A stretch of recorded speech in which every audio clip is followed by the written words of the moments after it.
Halo, apa kabar Bung Rocky? Ini hari Minggu akhir pekan begini paling enak kita ngajak para viewer kita untuk ngobrolin olahraga ya. Ya, pagi-pagi hari berolahraga pagi. Hari ini hari kebahagiaan internasional, International Day of Happiness, apa itu ya? Dan biasanya Oke. biasanya soal happiness ini berkaitan dengan olahraga dan juga dengan soal fulus gitu. Nah, ini yang sedang rame, banyak dapat sorotan di media tapi juga heboh di netizen ini, Kaisang nih, putra Presiden Jokowi itu yang belakangan ini selain borong-borong saham, dia juga sudah mulai borong saham klub sepak bola. Kemarin dia disebut membeli klub sepak bola, membeli saham klub sepak bola Bali United, punya pengusaha Peter Tanuri. Nah, yang menarik sekarang dia rupanya balik ke kampung halamannya membeli saham Persis Solo. Gede nih. Komposisinya saya baca dia join sama pengusaha dan juga sekaligus Menteri BUMN Erick Thohir. Tapi pemilik saham mayoritasnya itu Kaisang 40%, Erick Thohir 20%, dan ada Kevin Nugroho 30%. Ini Kevin ini pengusaha lokal di Solo kelihatannya. Nah, yang menarik itu istilah tadi itu Herso. Erick Thohir pengusaha sekaligus menteri BUMN. Nah, di situ misterinya di situ. Ngapain Menteri BUMN harus beli saham olahraga mahal? Tapi itu oke, nanti ada anaknya mungkin ditaruh di situ. Tapi ngapain beli bersama dengan Kaisang yang adalah anak presiden?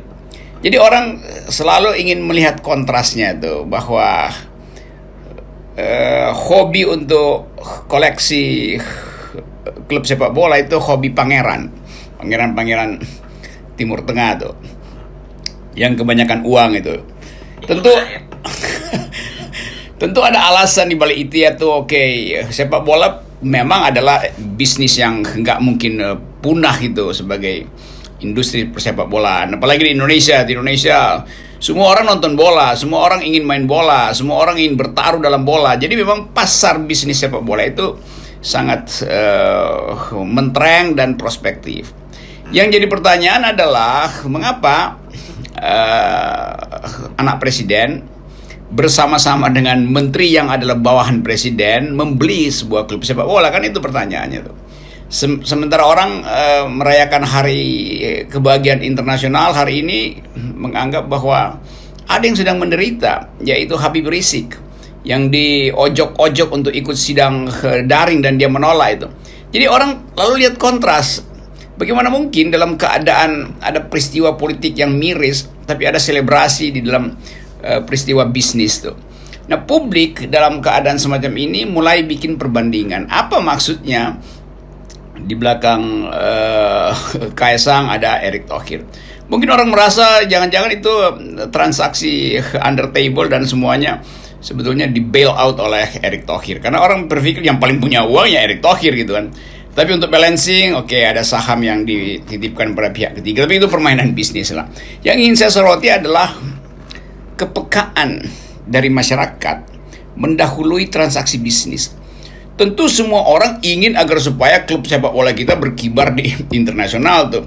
Karena itu memang mesti ada uang disuntikkan ke dalam persepak bola nasional tuh. Liga Indonesia, macam-macam lah. Tetapi sekali lagi ini adalah di belakang itu ada relasi kekuasaan, relasi politik. Jadi bagian itu yang orang soroti itu dalam perbandingan dengan Habib Rizik yang dihina di dalam persidangan dan diperlihatkan bahwa beliau sebetulnya apa kesalahan beliau hanya berkerumun, sementara ayah dari seorang pemilik saham baru di Persis itu juga mengumpulkan kerumunan. Nggak ada soal sebetulnya kalau dia bukan kepala negara. Jadi publik selalu mencari keadilan sebetulnya. Peristiwa bisnis biasa di belakangnya orang akan cari kaitannya. Kenapa? Apakah ada persiapan ke 2024 sehingga Erick Thohir sebetulnya tidak investasi ke Persis tapi investasi kepada bapaknya Kaisang, kan itu logikanya tuh. Oke, yang memang ini jadi mengundang perhatian kita. Kalau soal Erick Thohir beli klub sepak bola, nggak terlalu kaget orang ya, karena dia pernah juga punya beli di AC Milan. Kemudian yang terakhir ini bahkan baru-baru saja terjadi, Erick Thohir baru membeli saham mayoritas dia dengan Anindya Bakri, putranya Pak Ical, beli saham di Inggris Group Oxford. Itu dia mengambil alih saham punya pengusaha Thailand. Ini nggak kaget, jadi dan di situ dia jadinya sekarang saham mayoritas. Tetapi dalam ya di kasus Solo ini menarik, sahamnya Erick minoritas. Padahal Anda tahu tadi yang punya duit kan sebenarnya Erick. Seperti saya sebut tadi, sahamnya Kaisang itu 40%. Sebelumnya beli Bali United. Ini tiba-tiba orang tahunya kan selama ini Kaisang tuh mainnya ya di industri makanan gitu. Makanan tuh nggak segede klub sepak bola lah kalau investasinya ya. Terus kenapa? Karena di sini bisnis di Indonesia itu sepak bola itu masih betul-betul ya harus di orang yang berduit, sama seperti di Eropa, karena investasi ini investasi gede. Jadi kan orang selain persoalan Erick Thohir juga orang tanya-tanya, kok mendadak sekali ya Kaisang ini tiba-tiba banyak sekali duitnya gitu. Itu seri pertanyaan yang berlangsung sejak anak muda ini yang sebetulnya saudara Kaisang tentu sebagai milenial dia mau cari peluang untuk tampil sebagai pengusaha tanpa harus terkait dengan ayahnya. Itu hal yang bagus di awal. Karena itu dicari upaya untuk memperlihatkan bahwa beliau, saudara Kaisang ini, itu anak presiden yang lain, itu mampu mandiri secara ekonomi itu. Udah bagus sebetulnya, tanpa kita perlu tahu dari mana sebetulnya pihak ketiga yang supply modal. Tetapi begitu dekat dengan Erick Thohir, maka tersambunglah cerita zaman lalu. Jangan-jangan juga bisnis sebelumnya juga disponsori sebetulnya oleh beberapa pengusaha yang dekat dengan istana. Kan itu akhirnya kan. Lain kalau misalnya terus-menerus ada bisnis kuliner, lalu ada bisnis future trading atau bisnis saham segala macam yang juga viral kemarin karena seolah-olah itu adalah insider trading segala macam. Jadi pers mengintai itu sebetulnya tuh. Dan Erick Thohir akhirnya harus, kan orang anggap lah kenapa Erick Thohir yang muncul kalau di luar negeri Inggris ya oke lah, itu kita senang tuh. Tapi akhirnya orang menganalisis bahwa dipaksalah Erick Thohir untuk membail out kebutuhan uang untuk membeli Persis misalnya kan. Kan alasannya apa itu? Erick Thohir ada di situ sebagai hobi sepak bola, oke. Apalagi kemudian secara insinuatif diterangkan oleh Erick Thohir bahwa ini buat anaknya jadi presiden direktur di dalam. Lalu orang anggap bahwa berarti dicarikan alasan supaya tidak terlalu terang-terangan bahwa Erick Thohir sebetulnya adalah finansier utama dari transaksi bisnis itu tuh. Jadi tetap kekuasaan di belakang itu tuh. Nah ini soalnya kalau sesuatu dicurigai lalu ditutupi dengan cara yang juga tidak mulus, maka kecurigaan justru makin bertambah tuh. Menyebutkan nama. Jadi ini semacam dua dinasti yang dikawinkan itu di lapangan bola. Ya. Nah tadi karena Anda menyebut-nyebut soal Menteri Erick Thohir sebagai Menteri BUMN dan kemudian juga pembelian saham-saham Kaisang sebelumnya, ini jadi mulai ada semacam puzzle meskipun belum tentu betul gitu ya. Karena kan yang dibeli puzzle itu istilah enak. Ya.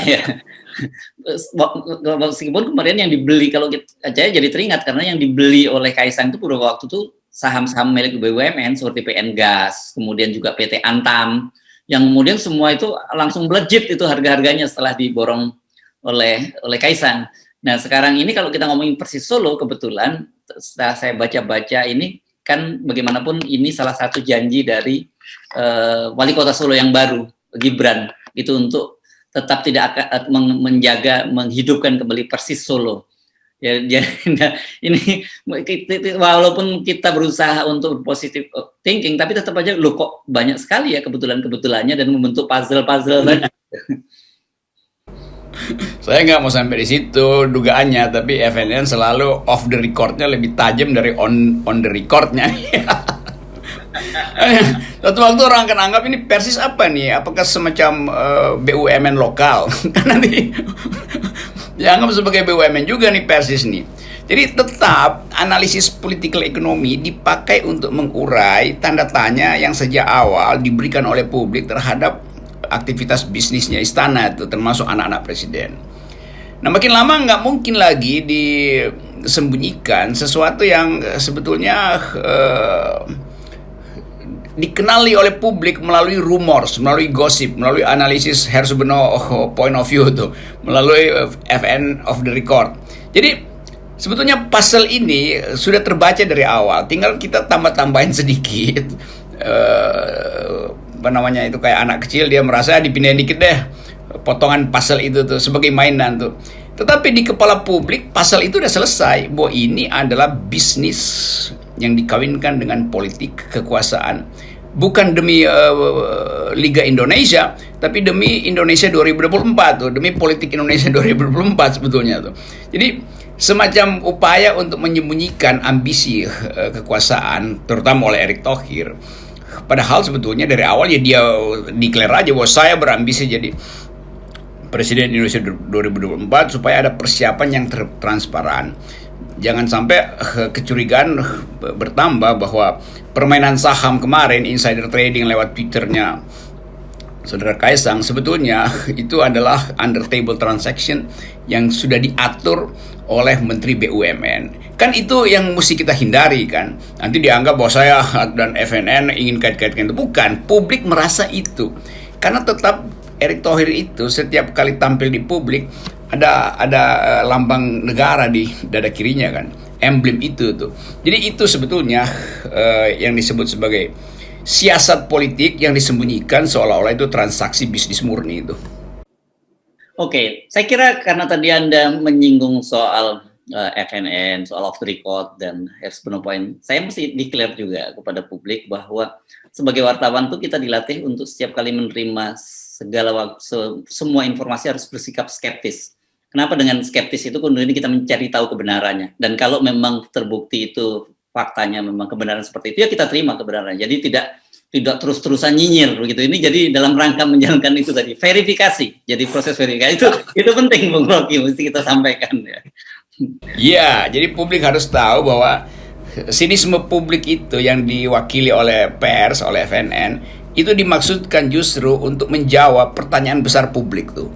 Dan itu kehati-hatian jurnalis selalu di situ. Karena itu skepticism itu adalah alat untuk mendekati kenyataan tuh. Jadi itu yang juga harus kita ajarkan pada netizen untuk selalu mampu membaca headline between the line itu. Dan karena banyak hoax disembunyikan oleh istana melalui headline koran atau media mainstream, maka saya anjurkan begitu netizen baca media mainstream, baca juga editorial dari FNN, karena di situ Anda akan dapat perbandingan skepticism. Oke. Ini saya bicara sebagai Dewan Pakar FNN ya. Ya. Terima kasih. Sebagai Dewan Pakar kita masukannya kita tentu akan junjung tinggi. Ya, karena bagaimanapun juga itulah risiko sebagai pejabat publik. Jadi ketika dia menjadi pejabat publik, termasuk juga anak-anaknya pejabat publik, mau nggak mau ketika dia melakukan sesuatu akan menjadi sorotan publik. Dan itu adalah proses akuntabilitas yang dia harus pertanggungjawabkan. Apalagi kita tahu latar belakang Erick kita sebut-sebut tadi, selain dia pejabat, dia juga pengusaha. Jadi ya agak susah kita untuk tidak mengkaitkan soal itu kan. Betul, dan saya baca berita itu dan Erick atau melalui anaknya itu menerangkan semacam genealogi dari Solo itu, bahwa Solo adalah bagian dari masa lalu dia, keluarga segala macam. Jadi menerangkan itu sebetulnya orang yang kekurangan percaya diri, dia mesti cari alasan panjang ke belakang gitu. Kenapa bilang ini transaksi bisnis, saya suka sepak bola selesai, tapi mesti dikaitkan dengan semacam sejarah di belakangnya. Lalu orang makin curiga, ngapain mesti ditambah-tambahkan keterangan itu tuh. Bahwa kakeknya juga belajar di Solo, dari Lampung ke Solo. Iya, tapi itu kan sekedar untuk menyembunyikan kecemasan karena ada sesuatu yang mungkin hendak disembunyikan, yaitu transaksi bisnis yang ya publik anggap ini kok kurang prudent ya, karena menteri ngapain harus bersama-sama dengan anak presiden membeli sebuah klub sepak bola. Jadi Selalu itu pertanyaannya. Hal yang sama juga kita pasangkan analisis itu di zaman Orde Baru itu, anak-anak Presiden Pak Harto dengan menterinya berbisnis. Jadi polanya sama aja kan. Karena itu kita diingatkan bahwa pola kroni itu yang di Orde Baru udah kita hentikan melalui reformasi, berlanjut sekarang. Jadi kalau ditanya apakah Persis itu ada transaksi bisnis? Enggak, itu adalah transaksi kronis. Kan itu intinya sebetulnya. Ya mungkin kalau kita yang ngomong dianggap sebagai nyinyir, tapi bagi analis yang dalam, yang tajam, yang dingin, dia akan lihat itu sebagai kelanjutan dari sistem kroni, atau sebut KKN dalam pengertian yang lebih dalam bahasa yang lebih transparan, yaitu ini jenis KKN juga yang mestinya juga sebetulnya harus diendus oleh penegak hukum tuh. Ada apa sebetulnya di belakang itu tuh? Ya, oke. Kalau saya coba mewakili pertanyaan dari sisi mereka gitu, apakah tidak boleh anak seorang presiden itu kemudian menjadi wali kota atau jabatan publik lainnya dan juga berbisnis gitu seperti kasus Kaisang ini? Boleh, sangat boleh. Kalau tidak ada preteks di belakangnya tuh, tidak ada semacam skenario di belakangnya tuh. Tetapi masuknya Erick Thohir dan bersahabat secara bisnis dengan Kaisang itu yang nggak boleh. Karena terlarang secara etis anak buah presiden bersahabat secara bisnis dengan anak presiden. Itu secara etis nggak dilarang hukum. Tapi secara etis akan terjadi perselingkuhan kekuasaan. Kan nggak mungkin kepentingan kekuasaan itu disingkirkan demi semata-mata bisnis. Apalagi orang melihat bahwa Erick Thohir itu punya ambisi untuk jadi presiden. Hal itu hal yang bagus, supaya ada kompetisi. Jadi ya orang anggap oke, ada Erick Thohir, ada Anies Baswedan, AHY, segala macam, Ridwan Kamil, bagus aja kan muncul di publik. Tetapi lakukan itu di dalam kondisi yang netral bisnis. Nah ini orang akan anggap bahwa kalau begitu Erick Thohir lagi bikin tim sukses dengan menggait Kaisang. Jadi itu yang terlarang secara etis sebetulnya. Walaupun mungkin enggak, tapi hindari itu kalau begitu. Supaya nggak jadi tafsiran begitu, ya hindari berbisnis dengan anak presiden. Supaya dianggap bahwa Erick ingin maju dan akan fight sebagai individu yang punya harga diri, punya integritas. Begitu dia gait anak presiden, maka harga dirinya drop, integritasnya juga dipertanyakan. Kan itu soalnya. Bagaimana dengan sisi anak presidennya sendiri? Dari sisi Kaisang sendiri? Anak presiden tentu dengan cara yang sama berpikir bahwa dia akan investasikan sejarahnya, biografinya supaya pernah dicatat sebagai pebisnis yang sukses, berhasil memulihkan persepak bola nasional. Itu juga demi investasi dia ke depan. Tapi tentu orang nggak lihat Kaisangnya sebagai yang punya ambisi politik untuk jadi presiden kan, karena itu terlalu rumit dibayangkan di kepala. Yang paling mungkin adalah Erick Thohir punya ambisi, maka dia gandeng kekuasaan, kan itu kan. Bukan Kaisang yang punya ambisi lalu dia gandeng Erick Thohir, itu variabelnya banyak yang mesti diuji lagi. Tapi variabel Erick Thohir ingin jadi presiden dan sudah siap-siap dengan tim sukses, dengan kan kita lihat bahwa persiapan beliau adalah menaruh lingkungan dekatnya di kawasan BUMN, entah sebagai komisaris atau sebagai direksi. Itu hal yang juga dimasukkan sebagai variabel orang untuk melihat bahwa memang Erick Thohir sedang mempersiapkan kapal atau perahu berlayar menuju 2024. Nah itu yang nantinya akan diuji perlahan-lahan oleh kecurigaan publik. Jadi saya pakai istilah kecurigaan publik terhadap motivasi Erick Thohir menggandeng Kaisang, itu adalah kecurigaan politis. Tiba-tiba saya jadi berpikir bahwa sebenarnya sebagai komentator politik kita sekarang tiba-tiba bisa menjadi juga komentator bola nih ya, gara-gara Kaisang dan Erick Thohir. Iya, kan kalau sekarang orang lihat bahwa Erick Thohir sebetulnya belum bertanding dia udah victory lap gitu kan. Udah muter stadion untuk mengatakan oke. Atau Kaisang ingin jadi non-playing captain untuk Erick Thohir sebagai pemain yang akan masukkan gol di 2024. Jadi semua peristiwa itu bisa kita anggap sebagai game aja tuh di dalam politik. Tetapi kalau game itu, jenis game itu basisnya adalah tukar tambah informasi bisnis, karena kedudukan Erick Thohir yang sangat strategis mengetahui potensi volatilitas ekonomi, potensi naik turun saham segala macam, potensi BUMN mana yang lukratif, mana yang enggak, dan informasi itu masuk ke dalam Twitter anak presiden, lalu orang menganggap kalau begitu ada perjudian di dalam tim sepak bola ini nih, yang akan mengatur skor, kira-kira begitu kan? Ya, ya. Baik, Bung Rocky, kita akan menunggu kiprah dari Kaisang ini karena yang sudah declare ini komposisi sahamnya jelas di Persis ini, clear dia menguasai saham mayoritas. Kalau di Bali United sampai sekarang saya belum dapat, atau mungkin saya harus memperhatikan berapa persen komposisi saham yang dia miliki. Jadi ini ada 2 klub tapi kelihatannya main liganya beda ini. Tapi tetap menarik kita ingati, kita bisa kaitkan karena mulai sekarang antara sepak bola dan politik.